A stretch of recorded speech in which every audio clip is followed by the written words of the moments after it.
Então, gente, como ele apresentou, eu sou a Rafaela de Bona, eu tenho 22 anos e eu ganhei o prêmio IF Design Talent com um projeto social, de design social. Eu ainda estou fazendo a faculdade, estou no 3º ano de design de produto, mas eu também já sou formada em técnico mecânica pelo Instituto Federal do Paraná. Então, por que o projeto ganhou tanta visibilidade?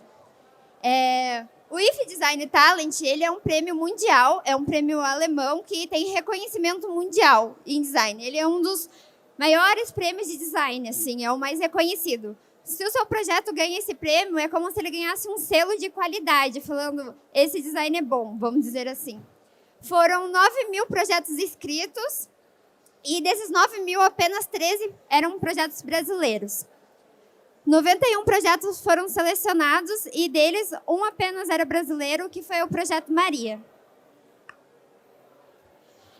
Eu começo essa apresentação falando um dado muito importante. O World Giving Index, ele é um ranking que avalia o nível de solidariedade dos países. Ele avalia 146 países. Então, ele mostra o quanto que as pessoas estão se importando com outras. O Brasil, antes, ocupava a posição de número 76.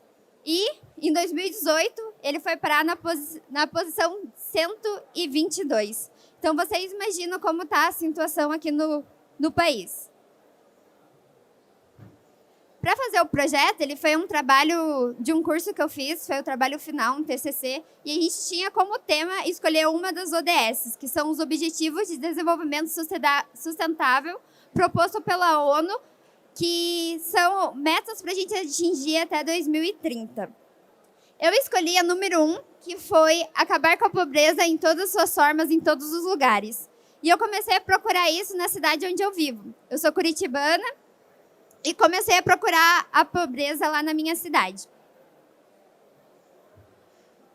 Como método de design, a gente usa 4 etapas. A primeira é a fundamentação, onde a gente vai fazer toda a pesquisa que vai fundamentar o projeto. Então, por que ele vai ser redondo? Por que ele vai ser quadrado? Tudo vai ser justificado na pesquisa. Depois da fundamentação, a gente vai fazer as diretrizes simbólicas, que são os valores que a gente quer passar com o produto. Por exemplo, os sentimentos que ele vai representar. Depois disso, vem a conceituação, que é o conjunto de tudo que a gente quer fazer com ele. É todo o resumo da pesquisa, o resumo das diretrizes que a gente quer aplicar no produto. E após toda essa pesquisa, todo esse trabalho, que a gente vai fazer a alternativa da solução encontrada. Então, em Curitiba, a prefeitura estimou que vivem em situação de rua 2.300 pessoas. Só que, para o Movimento Nacional das Pessoas em Situação de Rua, esse número é de 4.000 pessoas. Então, a gente pode ver que nem ao certo a gente sabe a quantidade dos cidadãos que vivem nessa condição. Então, imagine fazer uma política pública que atenda a todo mundo. Essas pessoas, elas são classificadas como um grupo que, tendo em comum a pobreza, eles têm a falta de moradia e usam a rua como moradia e sustento. Em Curitiba, segundo dados levantados pela Fundação de Ação Social, 40% tem entre 31 e 45 anos, 60% tem ensino fundamental incompleto, apenas 11% são do sexo feminino e 20% tem renda mensal de nada a R$ 70. Imagine você vivendo nessa situação. Movida pela combinação dos sentimentos de culpa e de medo, as pessoas tendem a passar por eles e não notar sua presença. Elas passam pelos moradores de rua e não enxergam ali outro ser humano. Isso é um ato de desumanização, quando eles acabam sendo esquecidos. Então pense que, por ser morador de rua, o homem já é invisível para a sociedade. Imagina uma mulher moradora de rua, que ela se mistura no meio, no grupo, e seus problemas não são vistos. As pessoas não param para pensar que um morador de rua possa ser uma moradora de rua, possa ser uma criança, pode ser uma família. Elas tendem a generalizar. E foi isso que me deixou mais chocada e mais motivada para seguir com esse tema. Mulheres em situação de rua é um assunto raramente discutido. As pessoas não conversam sobre isso. Em Curitiba, são aproximadamente 440 mulheres esquecidas. E o que as políticas públicas estão fazendo para atender às necessidades delas? As mulheres em situação de rua, elas vivem por elas têm problemas particulares delas, como, por exemplo, estar grávida na rua, ou ter agressões sexuais e menstruar. Em 2014, a ONU ela decretou que ter direito a acesso a produtos de higiene menstrual é um direito de saúde pública mundial. Então, você imagina você, sendo mulher, moradora de rua, tá frio, tá chovendo, você tá com fome, você tá com cólica, tá de TPM, você tá menstruada. Você acaba de sujar a única roupa que você tem, que é a que você está vestindo. Você não tem um banheiro para poder se lavar e muito menos absorvente para poder utilizar. Os serviços normalmente são focados em homens, porque eles são vistos de uma forma generalizada. E esses serviços tendem a não atender o sexo feminino. Mulheres e homens têm diferenças significativas, elas precisam ser vistas. Então, como foco do projeto, a gente podia escolher entre as causas da pobreza, os alertas contra a pobreza ou as consequências dela. E eu acabei escolhendo as consequências, que é a pobreza menstrual. Pobreza menstrual é quando a mulher não tem recursos financeiros para estar comprando produtos de higiene íntima.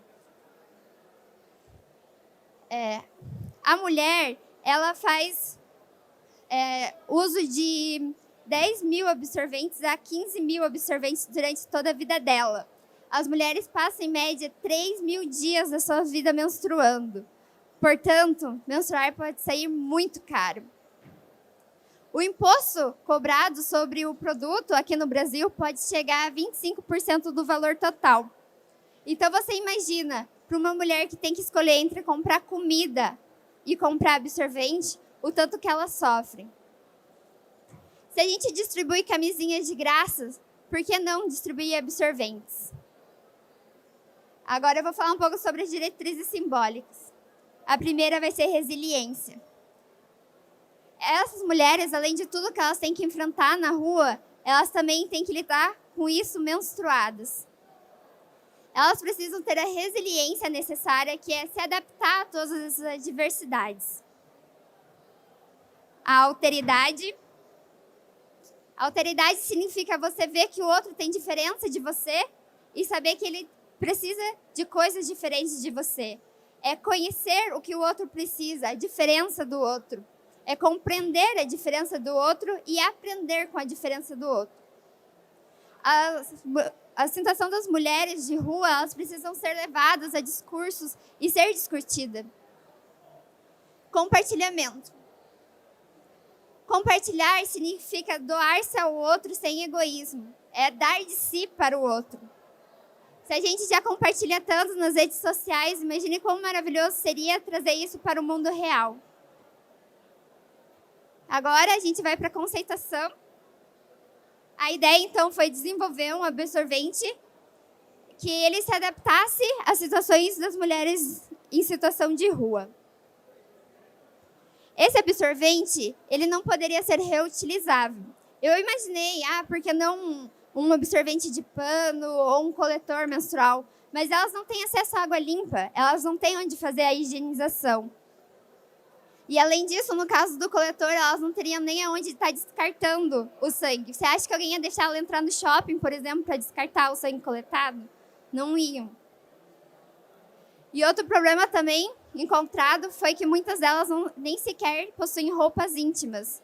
Então, como elas usariam os absorventes externos? Os absorventes externos são colocados na calcinha.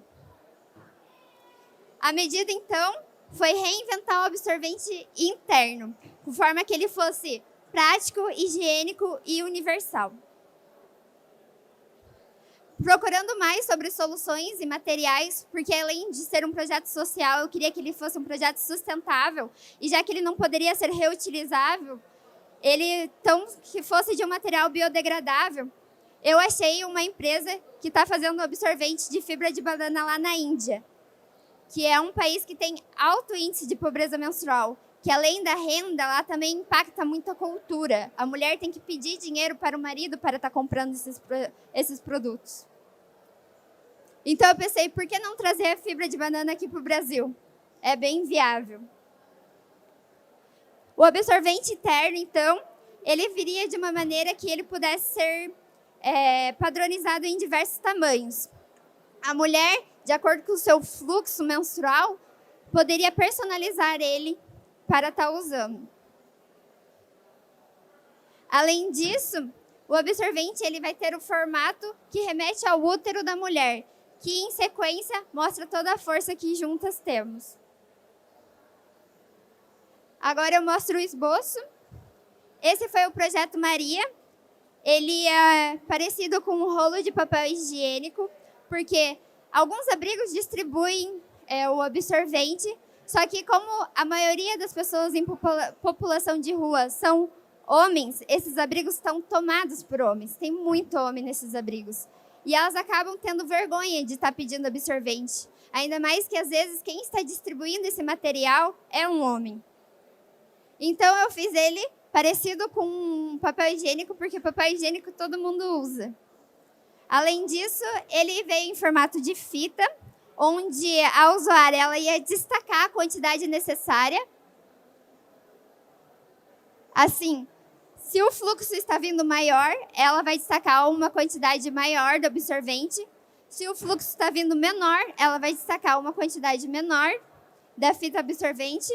Depois, ela vai desdobrar a aba de segurança, vai enrolar a fita e formar um absorvente interno. Essa aba que ela vai desdobrar é essa parte mais fina, que depois vai servir de auxílio para a retirada do absorvente. Então, o que eu mais fiquei feliz com esse projeto, toda essa visibilidade que ele ganhou, foi estar falando sobre o problema da pobreza menstrual, que não acontece só com as mulheres moradoras de rua. Elas também acontecem com presidiárias, com meninas que deixam de ir à escola porque não tem dinheiro para comprar absorvente. Isso é um passo a mais na igualdade de gênero. É a gente pensar nessas pequenas coisas que vão fazer diferença depois.